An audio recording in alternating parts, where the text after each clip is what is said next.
समर्थ श्रीराम. दशक 9 समास 6 गुणनिरूपण. परब्रह्म निश्चल निर्विकार आहे, त्यात अनंत शक्ती आहेत. आपण मागे अभ्यास केला. त्यातील एक शक्ती म्हणजे मूळ माया. ही जाणीव रूप आहे. पिंडाचे 4 देह आपण पाहिले: स्थूल, सूक्ष्म, कारण आणि महाकारण. त्यांच्या अवस्थाही पाहिल्या: स्थूलाची अवस्था जागृती, सूक्ष्माची स्वप्न, कारणाची सुषुप्ती आणि महाकारणाची तुर्या. आपण पाहिलं तसं ब्रह्मांडाचं, जसं आपण पाहिलं तसं ब्रह्मांडाचेही 4 देह आहेत, ते पाहू.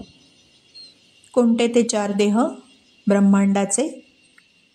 विराट, हिरण्यगर्भ, अव्याकृत आणि मूळ प्रकृती.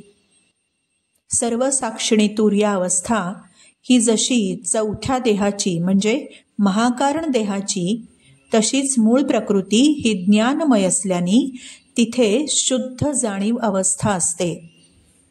मूळ मायेमध्ये सत्व, रज आणि तम साम्यावस्थेत असतात.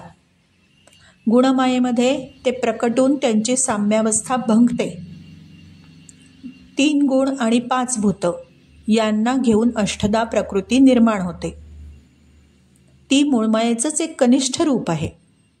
या 8ही गोष्टींचं कमी जास्ती प्रमाण म्हणजे परम्युटेशन कॉम्बिनेशन असं तयार होऊन अक्षरशः अनंत प्रकारच्या दृश्य वस्तू निर्माण होऊ शकतात. म्हणजेच म्हणतो ना आपण, एक गहू प्रकार बहु तद्वत. हा सगळा खटाटोप समजून घेणं ही मोठीच खटपट आहे.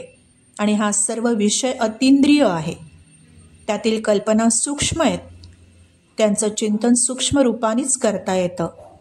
शब्द हे केवळ आधार म्हणून घेतलेले आहेत. स्टार नोट म्हणते, every definition of love is worthless unless experienced.